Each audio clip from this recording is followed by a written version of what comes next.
तो कृष्ण का जन्म कब बताया गया है? कृष्ण का जन्म बताया गया है भादो मास की अंधेरी रात, यानी अज्ञानता की रात, यानी ऐसा समय जब काम, क्रोध, लोभ, मोह और अहंकार के वशीभूत आत्माएं हो जाती हैं। आत्माएं त्राहि त्राहि करती हैं, एक दूसरे का व्यक्ति दुश्मन बन जाता है और हर एक व्यक्ति को अपना अपना जान बहुत प्रिय होता है। ये कंस कौन है? ये कंस उसी अज्ञानता का प्रतीक है, उसी अंधेरी रात का प्रतीक है, उसी अंधेरी रात का विभत्स स्वरूप का प्रतीक है। लेकिन जो अंधेरा होता है ना, अंधेरा का कोई अस्तित्व नहीं होता है। जब प्रकाश आता है तो अंधेरा दिखाई देता है क्या? अगर मान लो आपसे कोई कहे कि कोई वस्तु वहां उस कमरे में रखी हुई है क्या? हाँ, देखते हैं रखी हुई है कि नहीं। तो क्या करते हैं? लाइट जलाते हैं और देखते हैं है। हाँ, हमने लाइट जलाया तो देखा वहां था। अच्छा, एक बात बताइए, जब लाइट जलाते हैं तो अंधेरा रहता है क्या? नहीं रहता है। लेकिन जब काम, क्रोध, लोभ, मोह, अहंकार के जब वशीभूत होता है इंसान, उसकी विवेक शक्ति खत्म हो जाती है, उसकी मन बुद्धि सब परवश हो जाती है।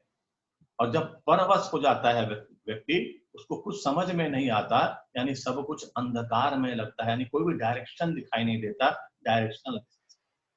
तो भादो मास की अंधेरी रात अज्ञानता का प्रतीक है। आत्माएं डायरेक्शन लेस हो जाती हैं, रास्ता पता नहीं है, बीच भंवर में फंसे हुए हैं, त्राहि त्राहि कर रहे हैं। ऐसी त्राहना का, ऐसे बीच मझधार में फंसने का प्रतीक है वो भादो भादो मास की अंधेरी रात, जैसा बताया गया कृष्ण का जन्म होता है। और देवकुल की सर्वश्रेष्ठ आत्माएं, और बताया गया है कि 8 दरवाजे लगे हुए 8 ताले के अंदर रखा गया था उनको। और जन्माष्टमी कहते हैं तो ये 8 ताले हमारे जीवन में हैं।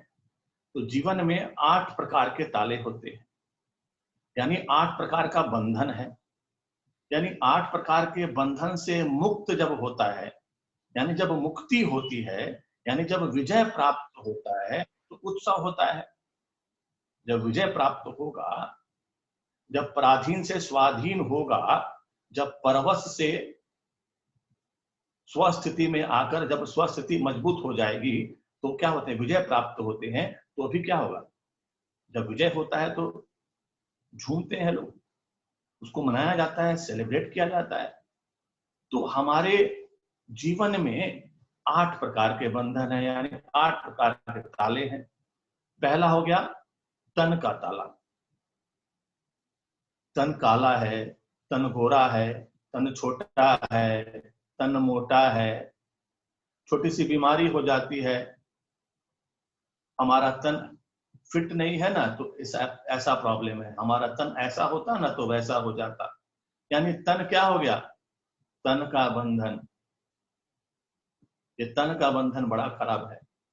मन तो करता है तन का बंधन, ये तन का बंधन के ऐसे वशीभूत हो जाता है, आप देखेंगे तन ही सब समस्याओं का कारण है। कोई गोरा है तो प्रॉब्लम है, कोई काला है तो प्रॉब्लम है। तो दूसरा हो गया मन का बंधन, यानी उसका स्वभाव ऐसा है, उसका संस्कार ऐसा है, उसकी आदतें ऐसी है, हमारा मन ना उस कार्य में लगता ही नहीं है।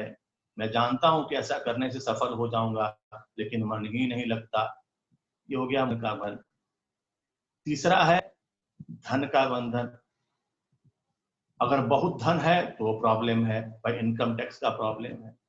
कम धन है तो प्रॉब्लम है, हमारे पास सब सुविधाएं नहीं हो पाती है, धन की कमी है।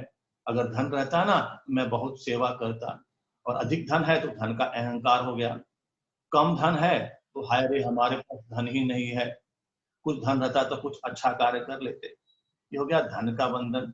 चौथा हो गया जन्म का बंधन, यानी हमारा जन्म ना ऐसे परिवार में हुआ है जो समाज का बहुत ही नीचा तबका है। क्या करें, हमको तो सब लोग हे दृष्टि से देखते हैं। मेरे पिता ना ऐसा कार्य करते हैं। अगर उच्च परिवार में हो गया, क्या करूं, मैं तो इतना उच्च परिवार का हूं ना, मैं कुछ ऐसा कार्य, छोटा सा कार्य भी नहीं कर सकता। यानी ऊंचा है तो प्रॉब्लम है, नीचा है तो प्रॉब्लम है, मध्यम है तो प्रॉब्लम है, हर जगह प्रॉब्लम ही प्रॉब्लम है। तो तन मन धन और जन्म प्रॉब्लम है। पांचवा प्रॉब्लम है प्रकृति। अरे मेरा मन कर रहा था ना कि मैं ऐसा कार्य कर लेता, लेकिन नहीं कर पा रहा हूं। बाढ़ आ गया है ना, भूकंप आ गया है, जिसके कारण सारा समस्या आ गया है। ये प्रकृति का बंधन। छठा हो गया कर्मों का बंधन। होता है जैसा कर्म करेगा वैसा फल प्राप्त होगा।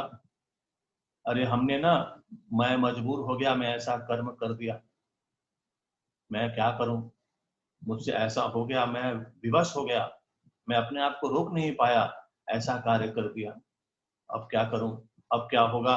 बहुत सारी बातें, यानी कर्म का बंधन। अब हो गया छठा धर्म का बंधन। तो धर्म का भी बंधन हो गया। मैं ना इस धर्म को फॉलो करता हूं, इस धर्म में ना ऐसी बातें नहीं मानी जाती है। हमारे धर्म में ना तो मांस मच्छी खाया जाता है, वो गलत नहीं माना जाता है। अगर मैं इस धर्म में रहता ना तो मैं तो बचपन से नहीं खाया रहता। यानी इन प्रक्रिया सब जगह बंधन ही बंधन महसूस होता है। समय का बंधन, फिर सातवां है समय का बंधन। अब समय ऐसा है, अब कहें क्या करें, समय ही नहीं मिलता। पहले तो कहेंगे समय ही नहीं मिलता, क्या करें, इतना बिजी रहता हूं ना, समय ही नहीं मिलता। जब समय मिलता ना तो कुछ अच्छा कार्य कर लेता। और अभी देख लो, अभी तो लॉकडाउन का समय चल रहा है ना, तो अभी कोई कहेगा कि समय नहीं मिलता, तो अभी क्या कहते हैं, क्या करूं, एकदम इरिटेट हो गया हूं घर में बैठे बैठे। घर में बैठे बैठे क्या समय ही नहीं कटता है, समय ही नहीं कटता, कैसे काटूं समय। तो देखिए, जब समय नहीं था तो प्रॉब्लम है, समय है तो प्रॉब्लम है।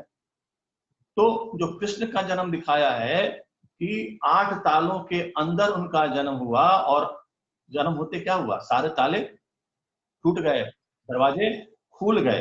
यानी ये ऐसी आत्मा है जिसने पूर्व जन्म में बहुत पुरुषार्थ किया था। कृष्ण को योगेश्वर भी कहते हैं। और कृष्ण को बताया गया है सतयुग में जन्म लेते हैं, तो सतयुग में तो योग करने की जरूरत ही नहीं है, ना उनको योग करते दिखाया गया है, ना तपस्या करते दिखाया गया है। तो जो ये सतयुग में बनते हैं तो योग कब किया इन्होंने, तो पूर्व जन्म में इन्होंने बहुत योग किया। और कैसे योग किया, खुद को आत्मा समझकर उस परमपिता परमात्मा को याद किया, और परमपिता परमात्मा के निर्देशानुसार सारे कर्म किए। और सारे कर्म करने के कारण इनका हर कार्य कैसा हो गया, हर कार्य पवित्र हो गया, और इन्हें ऐसा प्रारब्ध मिला।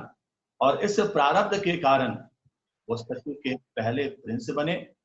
और इतना पुरुषार्थ किया, इतना पुरुषार्थ किया कि अपने देहभान को खत्म कर दिया, देही अभिमानी बन गए। और जब देही अभिमानी बने तो, और देही अभिमानी बनकर उस परमपिता परमात्मा को याद करते करते वो क्या आत्मा बन गई, वो आत्मा देही अभिमानी से परमात्मा अभिमानी बन गए। और परमात्मा अभिमानी ऐसा स्टेज होता है कि जो आत्मा परमात्मा अभिमानी के स्टेज में पहुंच जाए तो उसको देखने से भगवान की भासना आती है।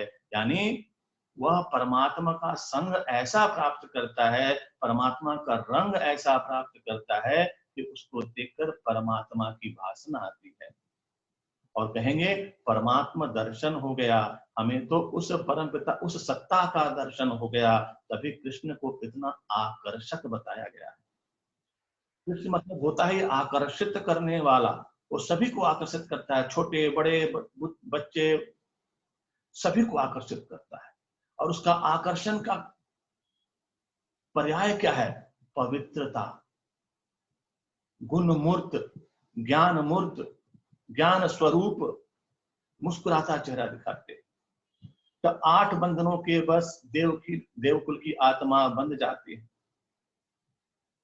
और बताया जाता है कि जब कृष्ण को उनके पिता वासुदेव यमुना के पार ले जा रहे थे, तो यमुना के ऊपर क्या होता है? यमुना उफान पर आता है।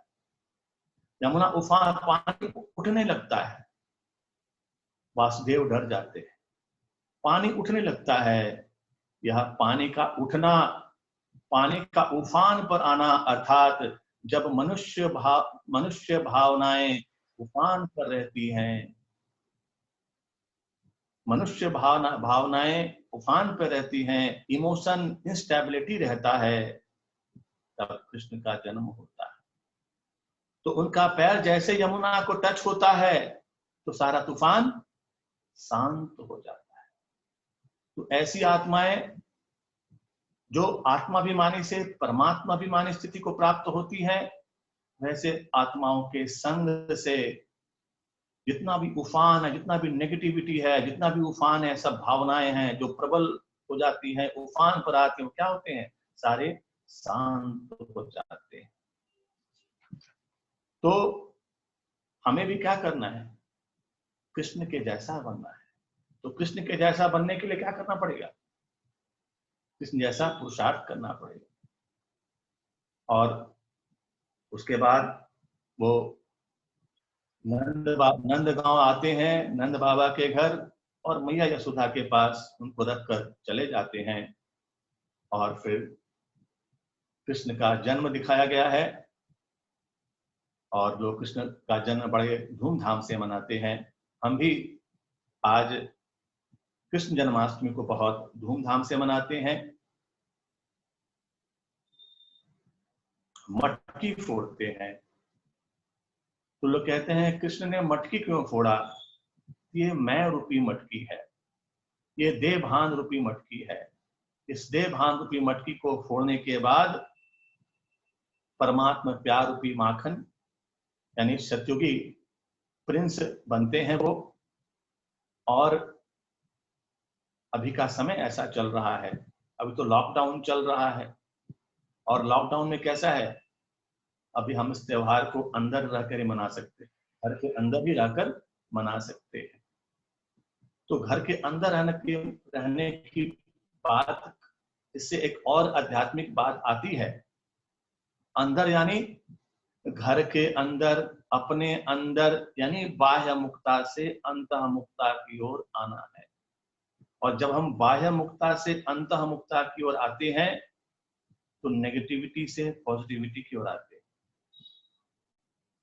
तो ऐसे ही बाह्य मुक्ता से अंतः मुक्ता में आने का पुरुषार्थ कृष्ण ने पूर्व जन्म में किया था। तो हम भी क्या करने, अभी जो मौका मिला है हमें, अभी जो लॉकडाउन में जो मौका मिला है, तो हमें भी क्या करना है? बाह्य मुक्ता से अंतः मुक्ता में आना है। और जब अंतः मुक्ता में आते हैं तो नेगेटिविटी हमसे दूर चली जाती है और हम पॉजिटिविटी की ओर आते हैं, यानी हम देहभान से आत्माभिमानी स्थिति की तरफ अग्रसर होते हैं। और इस देहभान से आत्माभिमानी की तरफ जाने की जो प्रक्रिया है, इसको कहते हैं पुरुषार्थ। और जितना हम तेजी से बाह्य मुक्ता से अंतः मुक्ता में चले जाएंगे, जितना तेजी से जाएंगे बाह्य मुक्ता से अंतः मुक्ता में, उतना ही तेजी से हमारे में परिवर्तन होगा, और हम भी 16 कला संपूर्ण निर्विकारी, मर्यादा पुरुषोत्तम, अहिंसा परमो धर्म, ऐसी स्थिति को हम भी प्राप्त हो सकते हैं। तो इसलिए सिर्फ कृष्ण का जन्म मनाना, धूमधाम से नाचना गाना, जब तक इसके अंदर में क्या आध्यात्मिक रहस्य समाया हुआ है, जब तक हम ये नहीं जानेंगे, तब तक जो कृष्ण जन्माष्टमी का जो शुभ अवसर है, इसका हम लाभ नहीं उठा पाएंगे। उमंग उठाएंगे, बहुत एंजॉय करेंगे, लेकिन इनजॉय कब, इनजॉय मतलब खुशियों में कब, कैसे जाएंगे? जब तक हम देह भान से देही अभिमानी स्थिति को प्राप्त नहीं होते। तो कृष्ण को देही अभिमानी स्थिति में कहा गया है, योगी योगेश्वर कहा गया है, परम पवित्र कहा गया है। इसलिए उनके मुख, उनके देखेंगे मुकुट के ऊपर क्या रहता है, मयूर पंख रहता है। और ये जो मयूर पंख पवित्रता की निशानी है, सिर्फ कृष्ण के ऊपर रहता है, ये पवित्रता की निशानी है। लेकिन बहुत सारी कहानियां निकाली गई, बहुत सारी बातें बताई गई, शायद उसमें जरूर कुछ न कुछ आध्यात्मिक रहस्य हुआ होगा। ऐसे नहीं कि पूरी कहानियां बताई गई, लेकिन कहते हैं ना, जैसा हमारा मन का स्थिति होता है वैसा ही हम समझते हैं। कोई अच्छी घटना भी देखकर अगर हमारे अंदर देह भान भरा हुआ है तो हम क्या सोचेंगे कि वो गलत है। हमारी जैसी स्थिति होती है वैसे ही हमारी दृष्टि होती है, वैसी हमारी वृत्ति होती है, वैसी हमारी सृष्टि होती है। तो कृष्ण जन्माष्टमी से एक लेसन हम ये भी लेंगे कि हमारा कैसा होना चाहिए दृष्टि। जब हम देही अभिमान स्थिति में आ जाएंगे, जब हम सोल कॉन्शियस स्टेट में आ जाएंगे, तो हमारी दृष्टि, वृत्ति, कृति सब कैसा हो जाएगा, पवित्र हो जाएगा। यानी if we become soul conscious from body conscious, what will happen, हमारा बोलना, हमारा सोचना, हमारा करना सब पावन हो जाएगा। पावन होना मतलब क्या हो गया, एक समान हो जाएगा, मनसा वाचा कर्मणा एक समान हो जाएगा। तो कृष्ण को एक जगह तो योगेश्वर कहते हैं और एक जगह लोग कहानियों में कह दिए हैं कि कृष्ण ने कपड़े ला लिए, ग्लानि की बात भी करते हैं। इसके अंदर रहस्य है, वो लोगों ने समझा नहीं। तो कहते हैं जब हम देह भान में होते हैं, यानी देह भान मतलब देह ही सारी समस्या का कारण है। हम कौन है, हमें बताया गया प्रजापिता ब्रह्मा कुमारी ईश्वरीय विश्वविद्यालय में ये चैप्टर पहला जरूर पढ़ाया जाता है। हम कौन है, आत्मा है। और शरीर क्या है, हमारा वस्त्र है। शरीर क्या है, हमारा ड्रेस है। और जन्म मृत्यु क्या होता है, आत्मा अजर अमर है और ये शरीर नश्वर है। यानी जब ये शरीर पुराना हो जाता है तो आत्मा इस शरीर को छोड़कर दूसरा शरीर में प्रवेश करती है। यानी जिस तरह से हम पुराने कपड़े को बदलकर नए कपड़े पहनते हैं। तो जो वस्त्र हरण की बात कही गई है वस्तुतः ऐसी है कि जब देह भान के वशीभूत जब इंसान होता है तो समस्या बढ़ती जाती है। या ये जो बताया गया है, ये जब बताया गया है, जब परमपिता परमात्मा इस धरा पर आते हैं और धरा पर आकर हम आत्माओं का देह भान हर लेते हैं, उसी को वहां कृष्ण बताया गया है। परमात्मा की जगह लोगों ने कृष्ण को कह दिया और लोगों ने वैसा कहानी बना दिया और कह दिया कि जिस तरह से परमपिता परमात्मा आकर हमारे देह भान को चुरा लेते हैं, यानी हमारे देह भान को हमसे छीन लेते हैं, उस तरह से कृष्ण को दिखाया गया। क्या दिखाया गया, वे उन आत्माओं का वस्त्र हरण कर लिए, यानी उन आत्माओं का देह भान को हरण कर लिए, उन आत्माओं के देह भान को हर लिए, उन आत्माओं के देह भान को छुपा दिए और उनको क्या बना दिए, देही अभिमानी बना दिए। Transformation took place, the body conscious was removed and they were transformed into soul conscious state। ये अपने आप में बहुत बड़ी अलौकिक घटना है, जिसको सामान्य व्यक्ति क्या समझता है, उन्होंने वस्त्र हरण कर लिए। और दिखाते हैं 16,108 108 रानियां। इसमें भी आध्यात्मिक रहस्य है कि वो इतना पुरुषार्थ करते हैं, इतना पुरुषार्थ करते हैं और ऐसी स्थिति को प्राप्त है जस्ट नेक्स्ट टू गॉड। तो वस्तुतः ऐसा है कि इस पुरुषोत्तम संगम युग में, यानी जब कलयुग और सतयुग के बीच का जो काल है उसको कहते हैं पुरुषोत्तम संगम युग। इस युग में जब परमपिता परमात्मा इस धरा पर आते हैं तो परमपिता परमात्मा को कुछ आत्माएं पहचानती हैं, पहचान कर, जान कर, मान कर, समझ कर उस पर फिदा हो जाते हैं। आत्माएं क्या हो जाती है? उस परमपिता परमात्मा पर फिदा हो जाते हैं और उस परमपिता परमात्मा के संग हो लेते हैं। तो लोगों ने कह दिया कि कृष्ण की 16,108 रानियां हैं। वस्तुतः भगवान के 33 नाम है, 33 नेम्स ऑफ गॉड। इस 33 नेम्स में एक नाम कृष्ण भी है, ठीक है। एक तो देवकी नंदन कृष्ण है जो कि सत्युगी प्रिंस है, और एक भगवान का भी नाम है कृष्ण। कृष्ण यानी सबको आकृष्ट करने वाला, तो एक भगवान का भी नाम है। इसलिए कहते हैं कि वो कृष्ण की 16,108 रानियां थी। वस्तुतः 16,108 आत्माएं वो पुरुषोत्तम संगम युग के काल का है, जब वो आत्माएं उस परमपिता परमात्मा पर फिदा हो गए और उनके पास आकर समर्पण हो गए, समर्पित हो गए। तो लोगों ने, क्योंकि भगवान का एक नाम कृष्ण भी है, 33वां नाम कृष्ण है भगवान का, आकृष्ट करने वाला, जो सबको आकृष्ट करे। इसलिए जब परमपिता परमात्मा का अवतरण इस धरा पर हो गया है, यानी माउंट आबू राजस्थान में, तो वहां देखेंगे हिंदू, मुस्लिम, सिख, ईसाई, यानी जब कहते हैं when God will come on the earth everybody will come under the umbrella of God. जब परमपिता परमात्मा का अवतरण इस धरा पर होता है तो दुनिया के समस्त आत्माएं, चाहे वो किसी भी जाति, धर्म, भेद, लिंग भेद का हो, वो सब वहां पहुंच जाते हैं। तो वस्तुतः वह यादगार है पुरुषोत्तम संगम युग का। लोगों ने, क्योंकि भगवान का एक नाम कृष्ण भी है, लोगों ने उससे जोड़ दिया और कह दिया कि कृष्ण की 16,108 रानियां थी। तो होता क्या है कि बहुत सारी बातें एक बात से दूसरी बात को जोड़ देते हैं और कभी कभी अर्थ का अनर्थ भी लग जाता है। तो कृष्ण जन्माष्टमी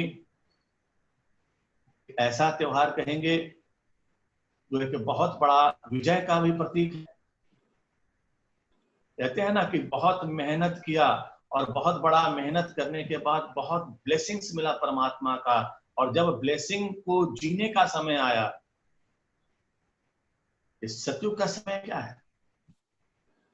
पुरुषोत्तम संगम युग में जो सब पुरुषार्थ करते हैं, मेहनत करते हैं और देह भान से देही अभिमानी होने का पुरुषार्थ करते हैं, इतना प्रयास करते हैं, करत करत अभ्यास, यानी कितना अभ्यास करते करते देही अभिमानी स्थिति को प्राप्त होते हैं, तो उसमें जो प्रारब्ध मिलता है, तो वही जब प्रारब्ध को जीने का समय आता है, यानी प्रारब्ध को स्वीकार करने का समय आता है, in life, in practical life,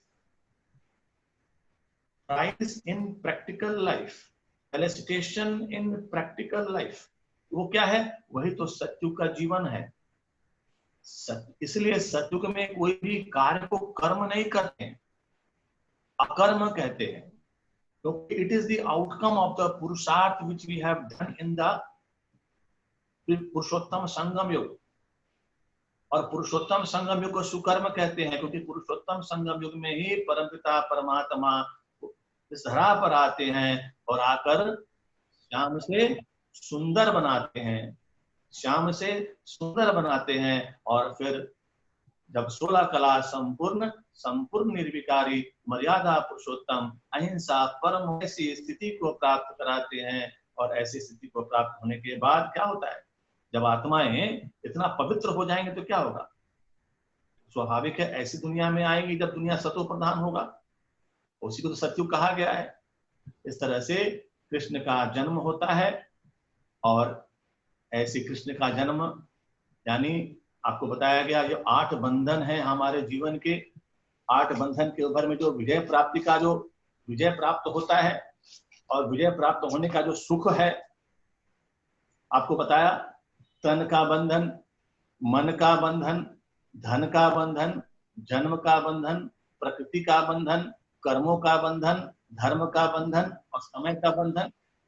ये सब बंधन अपने आप में बहुत बड़ा जंजाल है, ऐसे जंजाल पर विजय प्राप्त करना, ऐसे बंधन पर विजय प्राप्त करना, यानी काम, क्रोध, लोभ, मोह, अहंकार के वश से बाहर निकला, यानी माया के जकड़ से बाहर निकला। इसलिए कृष्ण को मायापति भी कहते हैं, योगेश्वर भी कहते हैं। और देखेंगे कृष्ण का जब बेहद चक्र चलाते हैं,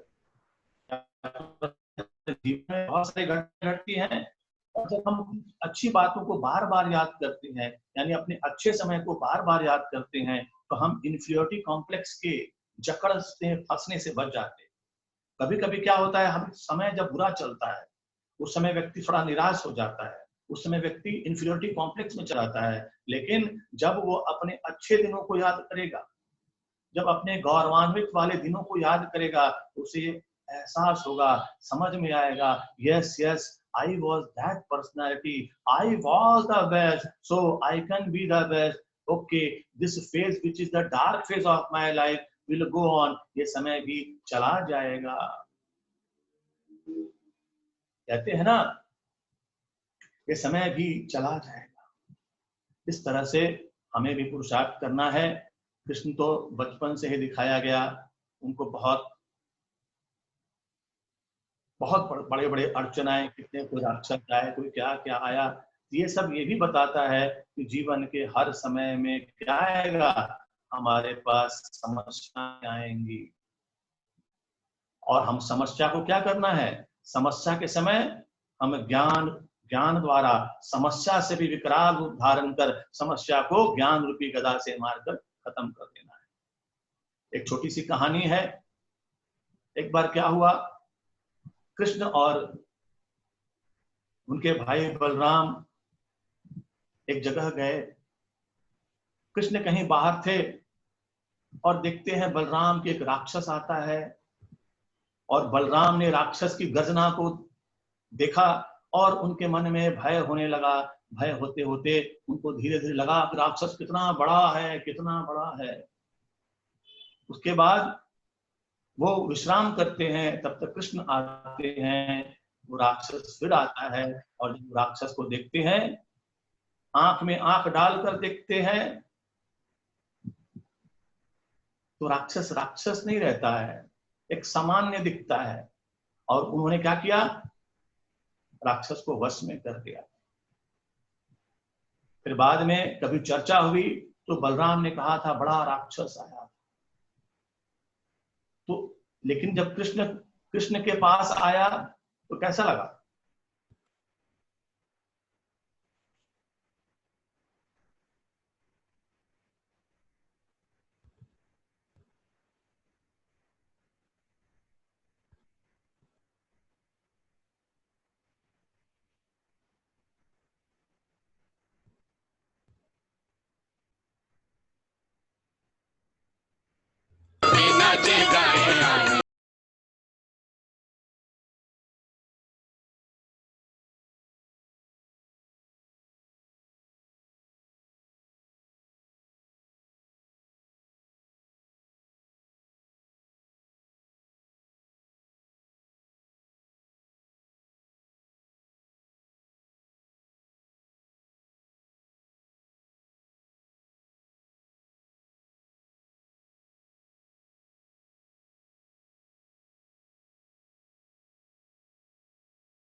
ओम शांति।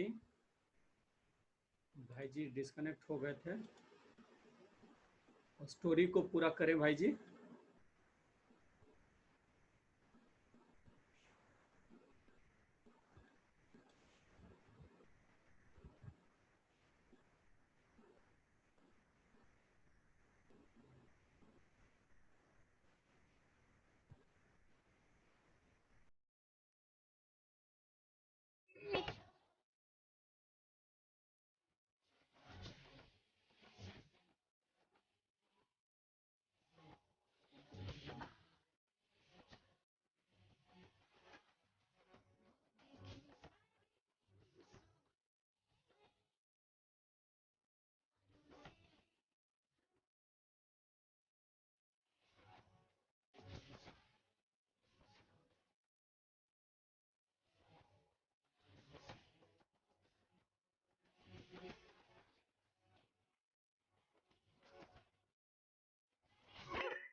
जी जी, ओम शांति भाई जी।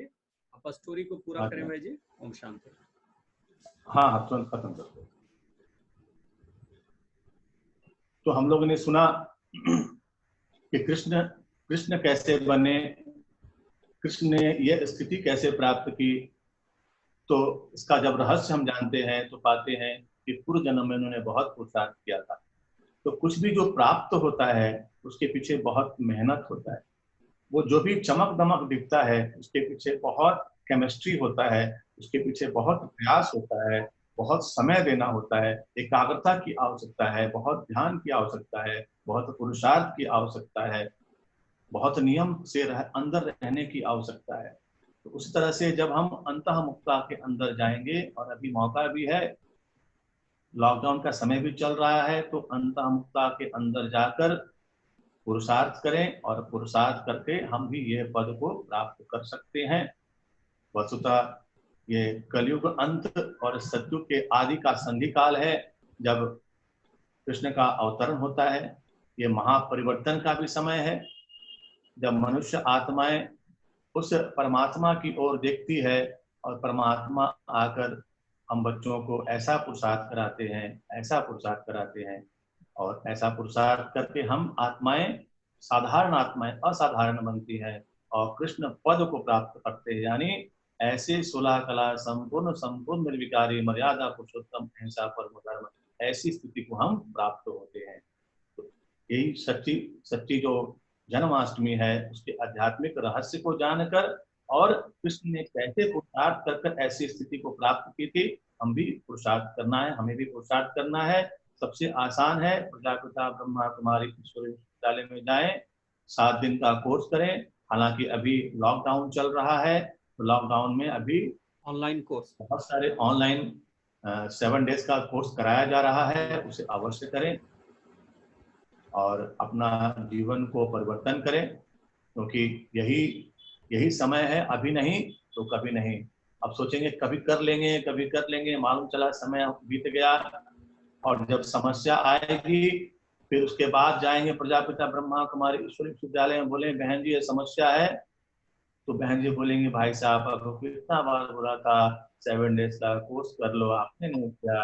अगर आपने किया रहता तो आपकी स्थिति आज बहुत अच्छी रहती, और इस तरह की समस्याओं का समाधान आप खुद ही ढूंढ लेते, क्योंकि 7 डेज का कोर्स करने से हमारे बहुत सारी समस्याएं ऐसे ही खत्म हो जाती है। और सबसे बड़ी बात है, जो मुझे भी अनुभव हुआ, पहले आपको इम्पॉसिबल लगता था, पहले आपको असंभव लगता था, लेकिन ये 7 डेज का जब आप कोर्स कर लेते हैं तो इम्पॉसिबल शब्द ही लगेगा कि आई एम पॉसिबल, असंभव लगेगा कि हाँ संभव है। ओम जी शांति। जी जी, ओम शांति ओम शांति ओम शांति। अभी थोड़ा 3 मिनट हम लोग परमात्मा पिता की याद में एक सुंदर सा श्री कृष्ण जन्माष्टमी पर सॉन्ग सुनेंगे।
ओम शांति।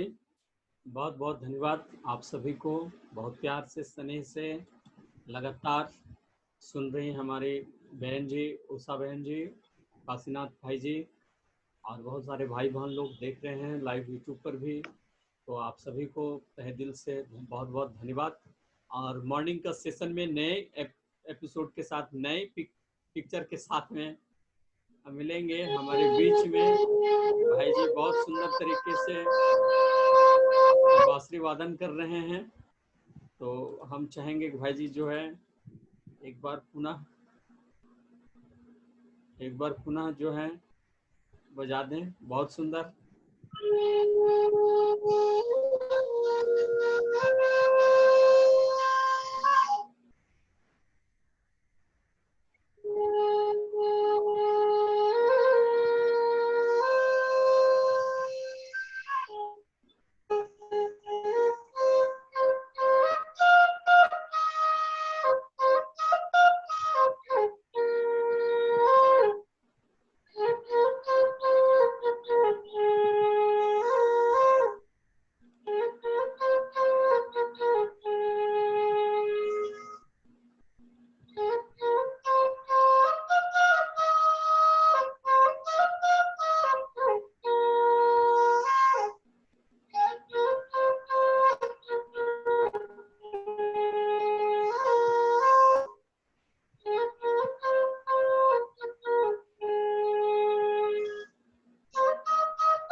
बहुत बहुत धन्यवाद भाई जी को, बहुत बहुत शुक्रिया।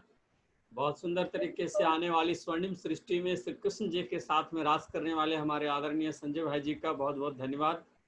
और आज का कार्यक्रम को हम सभी यहीं पे एंड करते हैं। मॉर्निंग का सेशन में 6:30 में पुनः मिलेंगे। बहुत बहुत धन्यवाद। ओम शांति, ओम शांति, ओम